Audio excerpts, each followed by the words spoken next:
जय गजानन श्री गजानन गणगणगणात होते। तर कसे आहात सगळे? मजेत ना? तर मी गजानन महाराजांचे शेगावचे व्हिडिओ अनुभव, गजानन महाराजांचे अनुभव नेहमीच तुमच्याबरोबर शेअर करतच असते। माझ्या आधीचे व्हिडिओ तुम्ही बघितले असतील तर त्यात तुम्हाला भरपूर असे अनुभव मिळालेच असतील, बघितले असतील, ऐकले असतील। तर आजही मी तुमच्याबरोबर खूप सुंदर असा अनुभव शेअर करणार आहे बरं का। तर अनुभव खरंच खूप सुंदर आहे, शेगावचाच आहे। तर गजानन भक्ताला काय अनुभव आला तर तो मी आज तुम्हाला सांगणार आहे। तर एक शेगावच्या जवळच खेड्यात राहणारी एक व्यक्ती आहे। तर त्यांना शेगावच्या अगदी जवळच राहत असल्यामुळे गजानन महाराजांच्या दर्शनाला ते नेहमी जायचे आणि त्यांची माऊलींवर खूप श्रद्धा होती, भक्ती होती आणि विश्वास होता। आपली खरी श्रद्धा भक्ती असली ना तर माऊली नक्की अनुभव देतात। तर त्यांचा खरंच माऊलींवर खूप विश्वास होता, श्रद्धा होती। तर ते जॉबला होते, शेगावपासून अगदी जवळच गावाला ते आहेत, म्हणजे जॉबलाच आहेत। तर नेहमीच त्यांना ज्या दिवशी सुट्टी मिळाली त्या दिवशी माऊलींच्या दर्शनासाठी टू व्हीलरवर, त्यांना म्हणजे जवळच असल्यामुळे टू व्हीलरवर ते केव्हाही यायची माऊलींच्या दर्शनासाठी। आणि माऊलींच्या दर्शनासाठी येताना नेहमी काही ना काही प्रसाद, हार, फुलं काहीतरी आणतच होते। आणि दर्शनाला कधी सुट्टी म्हटलं म्हणजे की शेगावला गर्दी भरपूर असते आणि दर्शनाला बराच वेळही लागतो।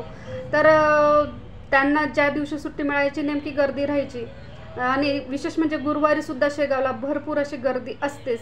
तर त्यांना एक दिवशी अशी सुट्टी मिळाली तर ते म्हटले चला आपण नेहमी दर्शनाला सुट्टीच्या दिवशी जसा वेळ मिळाला तसा जातो, तर आजही आपण जाऊया। पण दरवेळेस मी काही ना काही माऊलींच्या दर्शनासाठी घेऊन जात असतो। तर ह्यावेळेस त्यांच्या मनात काहीतरी वेगळंच आलं। तर ते काय आलं तर ते मी तुम्हाला सांगतेच।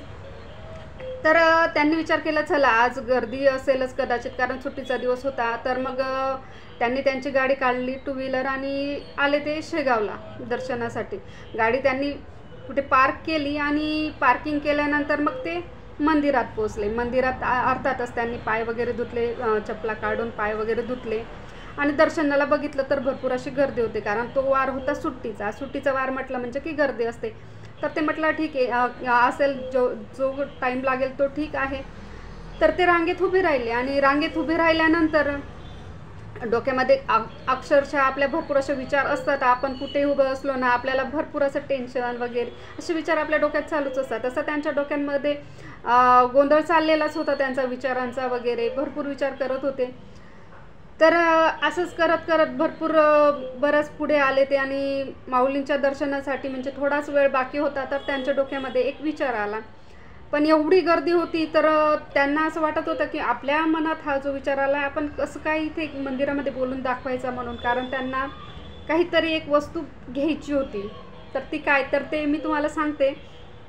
तर मी ही वस्तू आपण इथे कसं काय मागावी, तर ते थोडे म्हणजे त्यांच्या मनामध्ये थोडी भीती पण होती की आपण कसं काय मागावं म्हणून। तर मग असंच भरपूर गर्दी असल्यामुळे पटापट पुढे बरेच दर्शनासाठी सगळे पटकन काही करत होते। तिथले सेवेकरी की माऊली चला पटकन, तिथले सेवेकरी सगळे अर्थात सगळ्यांना माऊली हा शब्दानेच हाक मारतात, हे तर आपल्याला माहितीच आहे। तर ते पुढे पुढे सरकले आणि त्यांना माऊलींच्या दर्शनाचा टायमिंग आला आणि माऊलींच्या दर्शनाला ते उभे राहिले आणि माऊलींसमोर हात जोडली, प्रार्थना केली। आणि त्यांच्या मनामध्ये काय होतं माऊलींना माहितीच असतं, कारण आपल्या मनात काय चाललंय कोणाला आजूबाजूच्यांना माहिती नसलं तरी माऊलींना मात्र माहिती असतं, त्या देवाला माहिती असतं की आपल्या मनात काय चाललंय। आपल्या मनात चांगलं वाईट जे काय असतं ना ते जरी कोणाला समजलं नाही तरी त्या देवाला, त्या माऊलीला हे माहितीच असतं। तर हाच त्यांच्या माऊलींचं दर्शन घेत असतानाही त्यांच्या डोक्यामध्ये एकच गोष्ट चालली होती की आपल्याला माऊलींचं आहे ही वस्तू, ही गोष्ट आपल्याला पाहिजे म्हणून।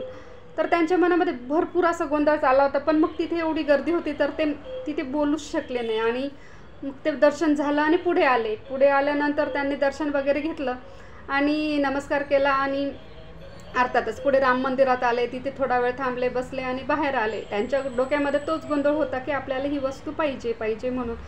तर मग ते पुढे आले आणि तिथे भरपूर असे सेवेकरी असतात, ते म्हणतात माऊली जास्त वेळ थांबू नका, पुढे निघाई करत तर ते बाहेर आले। बाहेर आल्यानंतर तिथे बरेच सेवेकरी होते। तर तिथल्या एका सेवेकरीला ते म्हटले की माऊली मला गजानन महाराजांच्या मंदिरातला जो हार आहे माऊलींच्या गळ्यातला तर तो हार मला मिळेल का? तर जेव्हा त्या तिथल्या सेवेकरीला हे विचारलं, त्यांनी मागितलं, तर तिथल्या सेवेकरीला म्हणजे तिथे त्यांना कदाचित ह्या सगळ्या गोष्टी द्यायचे त्यांना अलाउड नसेल, तर त्याच्यामुळे ते आधी तर नाही म्हटले की नाही मी तर नाही देऊ शकत. तर मग ते म्हटले म्हणे माझी खूप इच्छा आहे हो म्हणे की मला माऊलींच्या गळ्यातला तो हार पाहिजे म्हणून माझी खूप इच्छा आहे. तर तेव्हा ते म्हटले की हो तुमची जरी इच्छा असली तरी पण आम्हाला असं देता नाही येत दादा, माऊली आम्हाला माफ करा असं म्हटले. आणि मग नंतर ते म्हटले ठीक आहे, आपल्या नशिबात नसेल कदाचित माऊलींचा हा हार, तर त्याच्यामुळे ते तसंच निघाले आणि त्यांच्या गाडीवर म्हणजे 2 व्हीलरवर बसले आणि त्यांचं गाव अगदी जवळ होतं, तर ते गावाकडे यायला निघाले. ते गावाकडे आले आणि दुसऱ्या दिवशी परत ते मंदिरात आले. तर ते का आले ते तुम्हाला मी सांगते. तर दुसऱ्या दिवशी ते मंदिरात आले, माऊलींचं दर्शन घेतलं, खूप आनंदात होते. माऊलींचं दर्शन घेतलं, नमस्कार केला, प्रदक्षिणा मारल्या. आणि ते ज्या दिवशी त्या माऊलींना म्हणजे पहिल्या दिवशी ज्या माऊलींना ते म्हटले होते ना की मला माऊलींच्या गळ्यातला तो हार पाहिजे म्हणून, मला प्लीज माझी खूप इच्छा आहे माऊलींचा तो हार मला मिळाला पाहिजे म्हणून, तर त्यांच्याजवळ गेले आणि त्यांना म्हटले माऊली काल मी आलो होतो, कदाचित तुम्हाला आठवण आहे की नाही माहिती नाही, पण मी काल तुमच्याकडे माऊलींच्या गळ्यातला हार मागितला, तुम्हाला आठवतं की नाही? तर ते म्हटले हो म्हणे तुम्ही मला मागितला म्हणे. तर तेव्हा तुम्ही मला काय म्हटले की नाही तो हार मी तुम्हाला नाही देऊ शकत, कारण आम्हाला तसं काही देण्याला कुठली वस्तू आम्हाला द्यायला अलाउडच नाही. तर मग त्याच्यामुळे तुम्ही मला तेव्हा नाही म्हटले म्हणे. आणि माझ्या मनात आलं की चला आपल्या नशिबात नसेल माऊलींचा तो हार, पण माझी खूप इच्छा होती की माऊलींचा तो हार मला मिळावा. तर मनामध्ये अगदी टेन्शन आणि विचार करतच मी मंदिराच्या बाहेर गेलो, माझी जिथे गाडी पार्क केली होती तिथे गेलो, गाडी ला चाबी लावली आणि मग मला परत शेगावमधून काही वस्तू घ्यायच्या होत्या म्हणून मी डिक्की उघडली. आणि डिक्की जेव्हा मी उघडली तर तेव्हा डिक्कीमध्ये गजानन माऊलींचा मी जो हार मागितला होता तो हार त्या डिक्कीमध्ये मला मिळाला. आणि ते इतके आनंदात होते की अक्षरशः ते सेवेकरीसुद्धा म्हटले अरे बापरे कसं काय असं शक्य आहे? हो म्हणे मला तो हार तिथे मी तुमच्याजवळ मागितला, तो तुमच्याजवळून नाही मिळाला, पण माऊलींनी मला तो बरोबर माझ्या त्या डिक्कीमध्ये आणून दिला आणि मला तो हार मिळाला. की माझा हा आनंद अगदी मी कसं तुम्हाला सांगू तेच मला समजत नाही म्हणे. म्हणून मी आज मला ड्युटी असून मी आज सुट्टी टाकली आणि माऊलींच्या दर्शनासाठी खरंच आलो की माऊली खरंच आहेत, आपल्या मनातलं जाणणारे, मानणारे, आपलं सगळं समजून घेणारे ही ती माऊली आहे. आणि माझ्या मनातलं समजून घेतलं आणि समजून घेतल्यामुळे त्या माऊलींनी मला जे पाहिजे होतं मी खऱ्या मनाने त्यांच्याजवळ मागितलं होतं की मला माऊली हा हार पाहिजे म्हणून. मी जेव्हा दर्शनाला तिथे उभं राहिलो की मला हा हार पाहिजे असं मनामध्ये तेव्हा त्यांच्याजवळ मागितला होता. आणि तिथे तर मी मागू नाही शकलो, बाहेर आल्यावर तुमच्याजवळ मागितला पण तुम्ही पण मला नकार दिला आणि मी खूप नाराज झालो होतो. आणि त्याच्यातच टेन्शनमध्येच मग मी माझी गाडी वगैरे काढली आणि डिक्की उघडली तर बघते तर त्यात तो हार होता.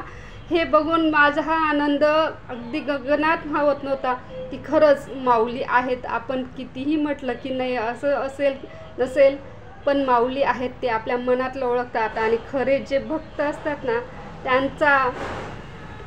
त्यांच्या डोक्यावर त्यांचा तर आशीर्वाद असतोच, पण त्यांच्या मनातलं सगळं काही ते जाणतात. तर हा होता त्यांचा अनुभव आणि मी नेहमीच गजानन महाराजांचे अनुभव तुमच्याबरोबर शेअर करतच असते. तर तुम्हाला अनुभव कसा वाटला ते मला नक्की सांगा आणि कमेंटमध्ये जय गजानन नक्की लिहा. आणि तुमचे जर काही अनुभव असतील तर मला नक्की कमेंटमध्ये सांगा, मी नक्की तुमच्या सगळ्यांबरोबर तुमचा अनुभव शेअर करेल. जय गजानन, श्री गजानन, गणगण गणात बोते.